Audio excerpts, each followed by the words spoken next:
രാഹുൽ, കഴിഞ്ഞ ലോക്സഭാ തെരഞ്ഞെടുപ്പ് കാലത്ത് ഏറ്റവും അധികം വടകരയുമായി ബന്ധപ്പെട്ട് ഏറ്റവും അധികം ഉയർന്നു കേട്ടൊരു വിവാദം എന്ന് പറയുന്നത് കാഫിർ സ്ക്രീൻഷോട്ട് വിവാദമായിരുന്നു.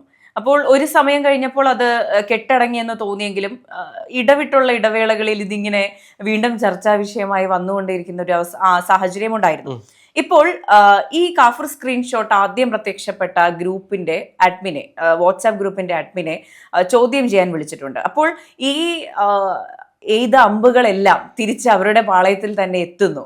അപ്പോൾ ഇതിന്റെ ഉറവിടം ഉടൻ തന്നെ പുറത്തു വരുമായിരിക്കും അല്ലെ? അതെ, തീർച്ചയായിട്ടും. ഇപ്പോൾ നമ്മുടെ UDF സർക്കാർ അധികാരത്തിൽ വന്നിട്ട് ആദ്യം ഇത്തരത്തിലുള്ള കേസുകൾ ഡീൽ ചെയ്യാൻ വേണ്ടിയിട്ടാണ്. അപ്പോൾ മുസ്ലിം ലീഗാണ് ഇത് മുന്നിട്ട് ഇറങ്ങിയിരിക്കുന്നത്. കാരണം മുസ്ലിം ലീഗ് ആണ് ഇത്തരത്തിൽ കാഫിർ സ്ക്രീൻഷോട്ട് പ്രചരിപ്പിച്ചത്. അല്ലെങ്കിൽ കാഫിർ എന്ന് പറഞ്ഞാൽ ഇപ്പോൾ ഷാഫി പറമ്പിൽ നമ്മുടെ കൂട്ടത്തിലൊരാളാണ്, അതുകൊണ്ട് കാഫിറാണ്, അതുകൊണ്ട് ഷാഫിക്ക് വോട്ട് കൊടുക്കണം എന്ന രീതിയിൽ മുസ്ലിം ലീഗ് ഇത്തരത്തിൽ പ്രചരിപ്പിച്ചു എന്നായിരുന്നു DYFയുടെ അല്ലെങ്കിൽ CPMന്റെ അവിടുത്തെ ഏറ്റവും വലിയ ആക്ഷേപം എന്ന് പറയുന്നത്. ഇപ്പോൾ അതുമായി ബന്ധപ്പെട്ട് റിബേഷ്, അവിടുത്തെ DYFയുടെ നേതാവാണ്, അദ്ദേഹത്തിനെ ചോദ്യം ചെയ്യാൻ ഇന്ന് വിളിപ്പിച്ചിട്ടുണ്ട്.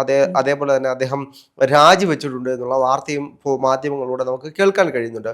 അപ്പോൾ എന്ത് തന്നെയാണെങ്കിലും മുസ്ലിം ലീഗിനെ സംബന്ധിച്ച് ഈ വാർത്ത വെളിയിൽ കൊണ്ടുവരിക, അല്ലെങ്കിൽ ഇതിൻ്റെ ഉറവിടം ആരാണ്, ഇത് ആരുടെ കൈകളാണ് ഇതിന് പിന്നിലുള്ളത് എന്ന് തെളിയിക്കേണ്ടത് മുസ്ലിം ലീഗിന്റെ അവരുടെ ആവശ്യകതയായിരുന്നു. കാരണം അവർക്കാണ് നാണക്കേട്. എല്ലാ കാലത്തും ഇത്തരത്തിലുള്ള എന്തെങ്കിലും വിവാദം വരുമ്പോൾ വർഗീയത പരത്താൻ ശ്രമിക്കുന്നത് ഈ പറഞ്ഞ മുസ്ലിം ലീഗാണ്. മുസ്ലിം ലീഗ് ഒരു വർഗീയ പാർട്ടിയാണ്, അവരാണ് വർഗീയത വിളമ്പുന്നത്, ഇവിടെ മത വ്യത്യാസങ്ങൾ ഉണ്ട് എന്ന് പറയുന്നത് മുസ്ലിം ലീഗാണെന്ന് പറയുന്ന ഒരു പറ്റം മനുഷ്യരുണ്ടായിരുന്നു. അപ്പോൾ ഈ പറഞ്ഞതുപോലെ രാഷ്ട്രീയത്തിൽ ഏതൊരു വിഷയം വന്നാലും ആരോപണ വിധേയരാരാണോ അവർ തന്നെയാണ് ഞങ്ങളുടെ കയ്യിൽ. പേരാമ്പ്രയുടെ കാര്യം എടുത്താൽ മതി. പേരാമ്പ്രയില് ഫാത്തിമ ദഹലിയ മത്സരിക്കുന്ന സമയത്തായിരുന്നു അവിടെ TP രാമകൃഷ്ണന്റെ വണ്ടിയിൽ നമ്മുടെ കൗമിലെ കുട്ടിയെ വിജയിപ്പിക്കണം എന്ന് പറഞ്ഞുകൊണ്ട് മുസ്ലിം ലീഗ് ഇവിടെ വലിയ രീതിയിൽ വോട്ട് അഭ്യർത്ഥിക്കുന്നു, ഇവിടെ മതങ്ങളെ വേർതിരിച്ചുകൊണ്ട് വോട്ട് ചോദിക്കുന്നു എന്നുള്ള രീതിയിൽ ഇവര് തന്നെ വലിയ പ്രസംഗങ്ങൾ നടത്തുന്നു. അതിനെതിരെ പോയത് മുസ്ലിം ലീഗായിരുന്നു. യഥാർത്ഥത്തിൽ വടകരയിൽ നമ്മൾ കണ്ടതാണ്. അന്ന് ഇത്തരത്തിലുള്ള ഒരുപാട് കാര്യങ്ങൾ പ്രചരിപ്പിച്ചു. അത് കഴിഞ്ഞിട്ട് ശൈലജ ടീച്ചർ മാധ്യമങ്ങളുടെ മുന്നിൽ നിന്ന് കരയുന്നത് നമ്മൾ കണ്ടതല്ലേ? എന്താണ്, ശൈലജ ടീച്ചറിന്റെ ഫോട്ടോ മോശമായിട്ട് മോർഫ് ചെയ്ത് പ്രചരിപ്പിക്കുന്നു എന്ന് പറഞ്ഞുകൊണ്ട് വലിയ രീതിയിൽ ശൈലജ ടീച്ചർ മാധ്യമങ്ങളുടെ മുന്നിൽ വന്ന് കരയുന്ന ഒരു സാഹചര്യം ഉണ്ടായിരുന്നു. ആ സമയത്താണ് കോൺഗ്രസ് ഇത് അന്വേഷിക്കണമെന്ന് പറഞ്ഞ് പരാതിയുമായിട്ട് പോകുന്നു, CPM ഇതുമായി ബന്ധപ്പെട്ട് അന്വേഷിക്കണമെന്ന് പറഞ്ഞ് പരാതിയുമായിട്ട് പോകുന്നു. ഇപ്പോൾ ഇതെല്ലാം കെട്ടടങ്ങി ഇന്ന് UDF സർക്കാരാണ് ഭരിക്കുന്നത്.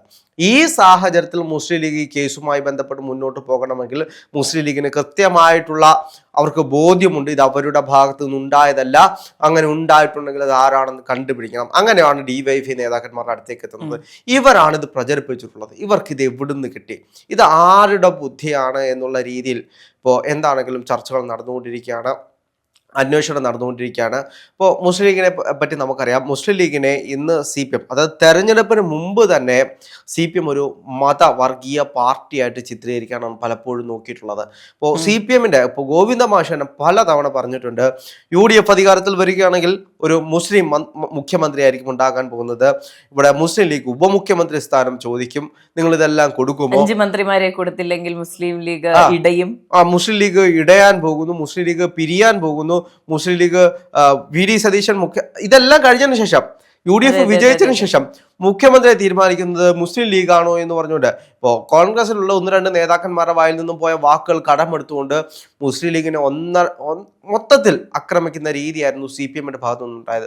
പക്ഷെ അപ്പോഴെല്ലാം ഇപ്പോൾ ശരിക്കും പറഞ്ഞ ചരിത്രം പരിശോധിച്ചാൽ ആ സമയങ്ങളിലെല്ലാം ഈ പറഞ്ഞ ആരോപണങ്ങൾ ഉണ്ടാകുമ്പോൾ, ഒരു വിവാദം ഉണ്ടാകുമ്പോഴെല്ലാം സംയമനത്തോടെ കാര്യങ്ങൾ ഡീൽ ചെയ്ത് ഇതിന്റെ സത്യം എന്താണെന്ന് വിത്ത് എവിഡൻസ് പുറത്തെത്തിക്കാൻ അവർ ശ്രമിക്കാറുണ്ട്. എന്താണെന്ന് മാത്രമല്ല, നമ്മൾ മനസ്സിലാക്കുന്ന മറ്റൊരു കാര്യം, മുസ്ലിം ലീഗിന്റെ സംഘടനാ സംവിധാനം, അതിനപ്പുറത്തേക്ക് അവരെടുക്കുന്ന നിലപാടുകൾ, ആ നിലപാടുകളാണ്. ഇപ്പോൾ ആലപ്പുഴയിൽ M ലിജു മത്സരിക്കുന്ന മണ്ഡലത്തിൽ ഒരു മുസ്ലിം ലീഗ് നേതാവ് വന്നിട്ട് സംസാരിച്ചത്, ഇപ്പോൾ സ്ത്രീകൾ സൗന്ദര്യം നോക്കിയാണ് വോട്ട് കൊടുക്കുന്നത് എന്നൊരു പരാമർശം അദ്ദേഹത്തിന്റെ വായിൽ നിന്നും ഉണ്ടായി.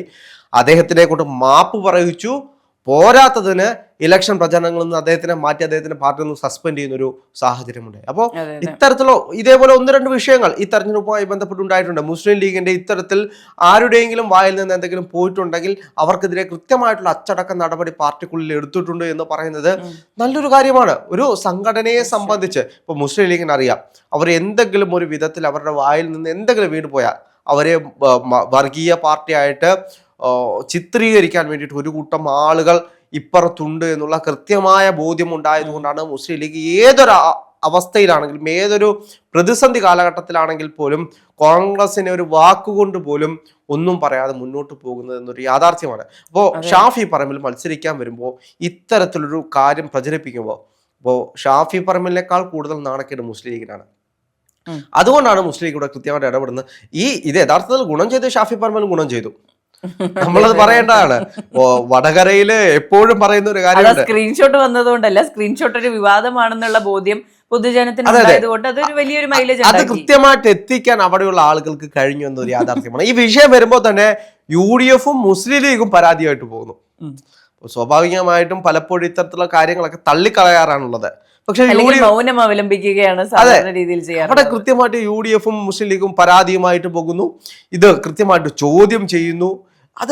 അത് വലിയ രീതിയിൽ ജനങ്ങളുടെ ഇടയിലേക്ക് ചർച്ചയായിട്ടുണ്ടെന്ന ഒരു യാഥാർത്ഥ്യമാണ്. ഇപ്പോൾ 1-2 ആളുകളുടെ ഭാഗത്തു നിന്ന് ചിലപ്പോൾ ഉണ്ടായേക്കാം. ഇല്ലെങ്കിൽ ഈ സ്ക്രീൻഷോട്ട് പ്രചരിപ്പിക്കുമ്പോൾ ഇത് എവിടെ നിന്നാണ് ഉറവിടം വന്നത് എന്ന് കാണിക്കേണ്ടത് ഇവരുടെ ഉത്തരവാദിത്തമാണ്. ഇത് എവിടെ നിന്നാണെന്നോ എങ്ങ് നിന്നാണെന്നോ ഒന്നും ആർക്കും അറിയത്തില്ല. ഇതിന്റെ ഉറവിടം എന്ന് പറയുന്നത് ഇപ്പോൾ ഈ പറയുന്നത് പോലെ മുസ്ലിം ലീഗിലെ ഏതെങ്കിലും ഒരു വ്യക്തിയുടെ ഭാഗത്ത് നിന്നോ അല്ലെങ്കിൽ UDF-ന്റെ ഏതെങ്കിലും ഒരു വ്യക്തിയുടെ ഭാഗത്ത് നിന്നാണെങ്കിൽ പോലും ഈ പറഞ്ഞ നടപടികൾക്ക് അവർ വിധേയരാകും എന്നുള്ളത് ഉറപ്പാണ്. അത് തന്നെയാണ് ഈ പറഞ്ഞ കോൺഫിഡൻസ് ഉള്ളത്. അതെ, ഇത് ഒരിടത്ത് മാത്രമല്ല. ഇപ്പോൾ നമ്മള് ഇപ്പൊ UDF-ൽ നിന്ന് ആകാൻ സംഭവിച്ചത് എന്ന് പറയുമ്പോഴും അതൊരു സാഹചര്യം മാത്രമാണ്. നമ്മൾ എല്ലാ പോസിബിലിറ്റിയും നോക്കണം. ഇത് LDF-ന്റെ ഭാഗത്ത് നിന്നാണെങ്കിലോ ഇത്തരത്തിലുള്ള ഒരുപാട് സംഭവങ്ങൾ പലപ്പോഴായിട്ട് നടന്നിട്ടുണ്ട്. അതുകൊണ്ടാണ് ഇവിടെ DYFI നേതാക്കന്മാരെ ചോദ്യം ചെയ്യുന്നതും ഇപ്പോ എനിക്കറിയാൻ കഴിയുന്ന രാജിവെച്ച് പോകേണ്ട ഒരു ആവശ്യകത വരുന്നുണ്ടെങ്കിൽ അതെന്താണ് എന്ന് എനിക്ക് മനസ്സിലായിട്ടില്ല. അപ്പോ മാധ്യമങ്ങൾ വാർത്ത കൊടുക്കുന്നത് DYFI നേതാവ് രാജിവെച്ചിട്ടുണ്ട്, അദ്ദേഹത്തിനെ ചോദ്യം ചെയ്യുന്നു എന്നുള്ള രീതിയിലാണ് മാധ്യമങ്ങൾ ആ വാർത്തയെ പ്രചരിപ്പിക്കുന്നത്. അപ്പൊ അതിന്റെ സത്യസന്ധത എന്താണ് എന്ന് എനിക്കിപ്പോഴും മനസ്സിലായിട്ടില്ല. അപ്പോൾ എന്താണെങ്കിലും DYFI നേതാക്കന്മാർക്ക് ഇതിൽ കൃത്യമായിട്ടുള്ള പങ്കുണ്ട് എന്ന് ഈ ചോദ്യം ചെയ്യലിൽ നിന്ന് നമുക്ക് മനസ്സിലാവുന്നുണ്ട്. എന്താണെങ്കിലും വരും ദിവസങ്ങളിൽ ഇത് കൃത്യമായിട്ട് അറിയാം. ഇത് ഈ തെരഞ്ഞെടുപ്പിൽ മുഴുവൻ ഇപ്പോൾ ഇവര് 1-2 സഖാക്കന്മാർ ഇത് പ്രചരിപ്പിച്ചത് മാത്രമല്ല, ഇതേപോലെ 1000 ഫേക്ക് ഐഡികളിൽ നിന്നും ഇത്തരത്തിലുള്ള വ്യാജ വാർത്തകൾ ഇപ്പോൾ മീഡിയ വൺ തന്നെ വാർത്ത അവര് വന്നിട്ട് അവരുടെ ഫാക്ട് ചെക്ക് നടത്തുന്നൊരു സാഹചര്യം ഉണ്ടായിരുന്നു. ഇവരുടെ പോസ്റ്റുകൾ, അതായത് മീഡിയ വണ്ണിന്റെ അതേ കാർഡുകൾ ഉപയോഗിച്ചൊരു 100,000 ഫേക്ക് ന്യൂസുകൾ ഇവരെല്ലാം എടുത്തിട്ട് ഇത് ഫേക്ക് ന്യൂസ് ആണ്, ഇത് ഫേക്ക് ന്യൂസ് ആണ്, ഇത് ഫേക്ക് ന്യൂസ് ആണ് എന്ന് കാണിക്കേണ്ട ഒരു അവസ്ഥ ആലോചിച്ച് നോക്കൂ. ഇവിടുത്തെ എല്ലാ മാധ്യമങ്ങളിലും ഇത് സംഭവിക്കുന്നുണ്ട്. ഇവരുടെ വാർത്താ കാർഡുകൾ ഉപയോഗിച്ചുകൊണ്ട് ഇത് എഡിറ്റ് ചെയ്ത് ഒരുപാട് പേര് പ്രചരിപ്പിക്കുന്നുണ്ട്. ഇതിനെതിരെ കൃത്യമായിട്ട് ഇവിടുത്തെ മാധ്യമങ്ങൾ അവരുടെ ഐഡന്റിറ്റി ഉപയോഗിച്ചാണല്ലോ ഇവരെല്ലാം ഉപയോഗിക്കുന്നത്. അപ്പോൾ ഇതിനെതിരെ വലിയ രീതിയിൽ ഇവർ മുന്നോട്ട് വരേണ്ടതുണ്ട്. അല്ലെങ്കിൽ ഇത്തരത്തിലുള്ള വ്യാജ വാർത്താ സംഘങ്ങളുടെ എണ്ണം കൂടി വരും. അത് 1-2 ആളുകൾ മാത്രമല്ല, ഒരുപാട് പേരുണ്ട് ഇത്തരത്തിൽ വ്യാജ വാർത്തകൾ നിർമ്മിക്കുന്ന ആളുകൾ. അപ്പോൾ സ്വാഭാവികമായിട്ടും രാഷ്ട്രീയ ലക്ഷ്യത്തോടെ ഇത്തരത്തിലുള്ള വ്യാജ വാർത്തകൾ നിർമ്മിക്കുന്ന ആളുകളെ കൃത്യമായി പിടിക്കേണ്ടതുണ്ട് എന്നതൊരു യാഥാർത്ഥ്യമാണ്.